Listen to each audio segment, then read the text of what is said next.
पांचाल महोत्सव में रही कार्यक्रमों की धूम, जुटी भीड़। पूरा मामला उत्तर प्रदेश के बरेली जनपद कांवला क्षेत्र का, जहां पर रामनगर में पांचाल महोत्सव के दूसरे दिन परिक्रमा यात्रा, मातृशक्ति सम्मेलन और कवि सम्मेलन आदि कार्यक्रमों की धूम रही, जिसमें सांस्कृतिक और धार्मिक धरोहरों को उजागर किया गया। रामनगर में रविवार से पांचाल महोत्सव का आयोजन चल रहा है। सोमवार को भीमगदा की परिक्रमा से कार्यक्रम शुरू हुआ। आरएसएस और भाजपा के कार्यकर्ताओं ने हाथ में भगवत झंडे लेकर श्वेतांबर जैन मंदिर से किले में भीम की गदा तक पैदल यात्रा कर परिक्रमा की, जिसमें महिलाएं, किशोरी और स्कूल की छात्राएं शामिल रहीं। इसका श्वेतांबर जैन मंदिर में मातृशक्ति सम्मेलन हुआ, जिसमें महिलाओं को द्रौपदी की जानकारी देते हुए उनके बारे में बताया। वहीं रात को कवि सम्मेलन आयोजित हुआ, जिसमें आसपास के गांवों से भारी संख्या में दर्शक पहुंचे। सच से कनेक्शन के लिए आंवला से नगेंद्र सक्सेना की रिपोर्ट। आंवला के मरियम इलेक्ट्रोपैथी हॉस्पिटल में मनाएगा डॉक्टर काउंट सीजर्स मैटी का 216वां जन्मदिवस। पूरा मामला उत्तर प्रदेश के बरेली जनपद कांवला का, जहां पर आंवला में इलेक्ट्रोपैथी की सुविधा देने वाले एकमात्र अस्पताल Mariam electropathy hospital and institute में doctor Count Cesare Mattei ji का 216वां जन्मदिवस हर्षोल्लास से मनाया गया। आपको बता दें कि इलेक्ट्रोपैथी मेडिकल सेक्टर की एक ऐसी चिकित्सा प्रणाली है जहां पर कई लाइलाज बीमारियों का इलाज आसानी से इलेक्ट्रोपैथी के द्वारा किया जा सकता है। बताया जाता है कि इलेक्ट्रोपैथी की शुरुआत लगभग 160 वर्ष पूर्व इटली में हुई थी, जिसके जनक डॉक्टर काउंट सीजर मैटी जी थे और उनका 216वां जन्मदिवस आंवला में मनाया गया। आपको बता दें कि विभिन्न रोग के उपचार में आंवला का एकमात्र Mariam electropathy hospital and institute है, जहां पर केवल इलेक्ट्रोपैथी के द्वारा ही इलाज किया जाता है। इस अवसर पर इंस्टीट्यूट के डायरेक्टर कमर अंसारी समेत लगभग 45 डॉक्टर फिरोज अंसारी, नाज, मेहसर अली, इलियास अंसारी, अली अंसारी, महावीर सिंह, जगतपाल, राज, चंदन सिंह, अरविंद सक्सेना, आदित्य चौहान, नरेंद्र, देवेंद्र, फरमान, जोगेंद्र, नदीम, अभय मौर्य, अकील खान आदि लोग मौजूद रहे। सच से कनेक्शन के लिए आंवला से नगेंद्र सक्सेना की रिपोर्ट। आंवला के रामनगर में संदिग्ध परिस्थितियों में 7 वर्षीय मासूम की मौत, पिता ने लगाया जहरीला पदार्थ देकर मारने का आरोप। पूरा मामला उत्तर प्रदेश के बरेली जनपद कांवला का, जहां पर आंवला के गांव रामनगर के रहने वाले एक व्यक्ति ने थाना आंवला में सौंपे शिकायती पत्र में बताया कि उसकी 7 वर्षीय बेटी शाम के समय मोहल्ले में खेल रही थी।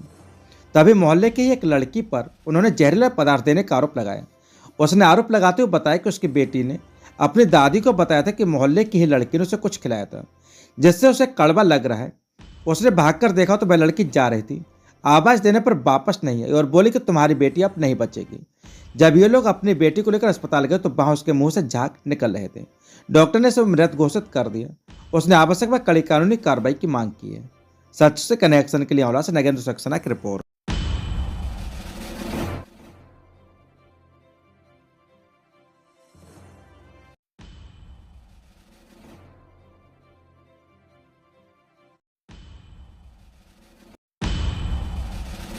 रामनगर क्षेत्र में बढ़ता जा रहा बंदरों का आतंक, आमजन हो रहे परेशान। पूरा मामला उत्तर प्रदेश के बरेली जनपद के आंवला का है, जहां पर आंवला तहसील क्षेत्र में इन दिनों बंदरों के बढ़ते आतंक से ग्रामीण परेशान हैं। बंदर दुकान में रखी वस्तुओं पर हाथ साफ तो कर ही रहे हैं, साथ ही घर पर छतों पर रखी सामग्रियों को भी नुकसान पहुंचा रहे हैं। पूर्व में बंदरों की संख्या कम थी, लेकिन पिछले कुछ दिनों से अपना 4-5 के झुंड में रहते हैं। रामनगला, दिगोई, टांडा, कलिया, गोटिया, सिहोलिया, मधुपुरी के लोगों की माने तो रात में बंदर का पता नहीं चलता, लेकिन सुबह होते उनका झुंड आ धमकता है। किसी को दुकान के सामान तो किसी के घर की छत पर आंगन में धूम मचाते हुए घरेलू सामानों को नुकसान पहुंचा जाते हैं। जब इनका विरोध किया जाता है तो ये इंसानों की तरफ झपट्टा मारकर भाग जाते हैं। ऐसी स्थिति में कई बार बंदरों ने ग्रामीणों पर हमला कर उन्हें घायल भी कर दिया है। डरे लोग खामोशी से बंदरों को नुकसान सहने को मजबूर हैं। डर का माहौल ऐसा बन गया कि पिछले वर्ष दुगई गांव के लोगों ने वन विभाग सहित अन्य जवाबदारों का ध्यान आकर्षण कर शिकायत कर गुहार लगाई थी, लेकिन इस ओर किसी ने ध्यान नहीं दिया। सच से कनेक्शन के लिए आंवला से नगेंद्र सक्सेना की रिपोर्ट। शिव कल्याण है तो मां पार्वती पालनहार, यह कहना है आचार्य कथाव्यास सुशील मिश्रा का। आपको बता दें कि आंवला नगर में चल रही श्री शिव महापुराण नवह पारायण के तृतीय दिवस के कथा सत्र में कथाव्यास भगवताचार्य सुशील मिश्र ने शिव पार्वती विवाह की अति सुंदर व्याख्या की। उन्होंने बताया कि मां पार्वती जो स्वयं जगत की पालनहार है, उन्हें भी कठोर तप करना पड़ा, तब जाकर श्री शिव से उनका मिलन संभव हुआ। बिना भक्ति में तप पुरुषार्थ किए भगवत प्राप्ति संभव नहीं है। कार्तिकेय जन्म प्रसंग का मर्म समझाते हुए श्री सुशील मिश्र ने बताया कि कार्य की पूर्णता ही कार्तिकेय है और जीव चाहे स्वयं में कितना भी श्रेष्ठ क्यों न बन जाए, बिना शिव की कृपा के उसका कल्याण संभव नहीं है।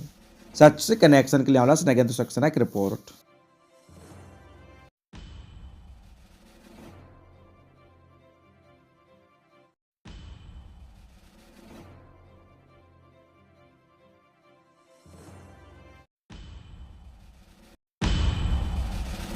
पुलिस ने गौकशी के 2 आरोपियों को तमंचे के साथ पकड़कर भेजा जेल। पूरा मामला उत्तर प्रदेश के बरेली जनपद के देवरनिया क्षेत्र का है, जहां पर कोतवाली पुलिस ने गौकशी का दोनों आरोपियों को गश्त के दौरान तमंचे के साथ गिरफ्तार किया है। रेछा चौक के इंचार्ज कुशलपाल सिंह क्षेत्र में गश्त पर थे, तभी मिंतरपुर से सिंधौरा को जाने वाली सड़क से पूर्व में गौकशी जैसे अपराध कार्य करने वाले 2 आरोपित गुलाबाब पुत्र शफीक उर्फ अली अहमद निकट सुनहरी मस्जिद कस्बा रेछा कोतवाली देवरनी और तौफीक पुत्र आमिर अहमद निवास सिंधौरा को भी एक तमंचा 315 बोर व एक जिंदा कारतूस 315 बोर के साथ गिरफ्तार किया। गिरफ्तार दोनों आरोपित के खिलाफ कोतवाली में मुकदमा पंजीकृत किया गया है। गिरफ्तार दोनों आरोपित पहले से कई मुकदमे बांधित चल रहे हैं। वहीं इंस्पेक्टर दिनेश कुमार शर्मा ने बताया कि गिरफ्तार आरोपित के खिलाफ मुकदमा पंजीकृत किए गए हैं। पुलिस ने कार्रवाई कर न्यायालय में पेश किया, जहां दोनों आरोपितों को कोर्ट ने जेल भेज दिया है। सच से कनेक्शन के लिए bureau report Harish Gangwar Deoraniya. Bike सहित नहर में मिला युवक का शव, अज्ञात वाहन की टक्कर से हादसा होने की आशंका। पूरा मामला उत्तर प्रदेश के बरेली जनपद के बहेड़ी क्षेत्र का, जहां पर कोतवाली क्षेत्रांतर्गत मुड़िया नबी बख्श मार्ग स्थित गांव राजपुर के पास सोमवार तड़के नहर में बाइक सहित एक युवक का शव पड़े होने की सूचना से इलाके में सनसनी फैल गई। ग्रामीणों द्वारा पुलिस को सूचना मिलने पर टीम के साथ मौके पर पहुंचे। इंस्पेक्टर संजय तोमर ने शव को पानी से बाहर निकलवाकर सड़क किनारे शिनाख्त के लिए रखवा दिया। थोड़ी देर बाद मृतक के परिजन तलाश करते हुए मौके पर पहुंचे, जहां से रमेश चंद्र ने मृतक की पहचान अपने दामाद विकास गंगवार निवासी ग्राम दोगुना शरीफ नगर थाना देवरनिया के रूप में की। मृतक की शिनाख्ती के बाद पुलिस ने लिखा पढ़ी के बाद सबको पीएम के लिए भेज दिया। मृतक के ससुर रमेश चंद्र के अनुसार बीते रविवार को सुबह 10 बजे के करीब दामाद विकास गंगवार खेत की मेड़ पर पॉपुलर के पेड़ लगाने को लेकर पालपुर के पौध देखने के लिए मुड़िया नबी बख्श बाइक से गए थे। उन्होंने बताया कि उसी दिन शाम के समय वापस आते वक्त उनका बेटा पत्नी के साथ ससुराल गांव लबेदा से आते वक्त मिल गया था। बातचीत के बाद उसके बेटे की बाइक आगे निकल आई। बेटे ने दामाद को फोन कर ये जानने की कोशिश की कहां तक पहुंचे, पर फोन रिसीव नहीं हुआ। घर आने के बाद बेटे सहित परिजनों ने दामाद को देर रात तक फोन किए, पर फोन की घंटी जाने के बाद भी उधर से कोई जवाब नहीं मिला। चिंता होने पर सुबह दामाद की तलाश में निकले तो सब नहर में पड़ा मिला। बाइक की हालत देखकर ऐसा लगता है जैसे किसी अज्ञात वाहन ने टक्कर मार दी, जैसे वह बाइक सहित नदी में जा गिरे।